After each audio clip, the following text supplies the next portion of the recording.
କଣ ସେ ଆମର ଗପଟା ଥିଲା ଗୋଟେ ବାପାର 4ଟା ପୁଅ, 4 ପୁଅ ଯାକ ବାହାରିଲେ, 4 ପୁଅର 4 ବୋହୂ।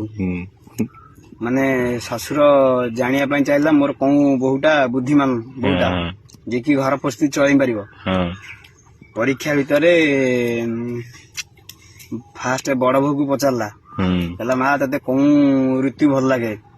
ମା କହିଲେ ଗ୍ରୀଷ୍ମ ଋତୁ। ଶୀତ ବର୍ଷା ଭଲ ଲାଗେନି କହିଲା। ମଝିଆ ବୋହୂକୁ ବଡ ମଝିଆକୁ ପଚରା ହେଲା, ସିଏ କହିଲା ବର୍ଷା ଋତୁ। ଖରା ଦିନେ ଜୋରେ ଖରା, ଶୀତ ଦିନେ ଶୀତ, ଗାଧେଇବାକୁ ଇଚ୍ଛା ନଥାଏ, ସିଏ ସେ କଥା ଦର୍ଶାଇଲା। ତାପରେ ସାନ ମଝିଆ ତାକୁ ପଚରା ହେଲା, ସିଏ କହିଲା ଶୀତ ଋତୁ। ଖରା ବର୍ଷାର ସବୁ ଅଲଗା ନିୟମ ସବୁ କହିଲା, ତାକୁ ଖରା ବର୍ଷା ଭଲ ଲାଗେନି। ସବା ସାନ ବୋହୂ ଯିଏକି ଯୁକ୍ତ 2 ପାସ୍ କରିଥିଲା, ଏଠି ଯୋଗ୍ୟତାର କିଛି କାମ ନୁହଁ, ଗୋଟେ ଅଛି।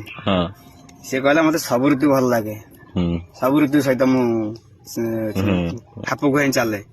ସେଇଠୁ ହଁ, ତାପରେ ଶ୍ୱଶୁର ନିଷ୍ପତ୍ତି ନେଲେ ଯେ ସାନ ବୋହୂ ଏ ଘରର ଚାବିକାଠି ଧରିବ। ଏଥିରେ ତୁମେ କଣ ଶିଖିଲ? ଯେମିତିଆ ପରିସ୍ଥିତି ହଉ ପରିସ୍ଥିତି ସହିତ ବାଟ ଚାଲିବ।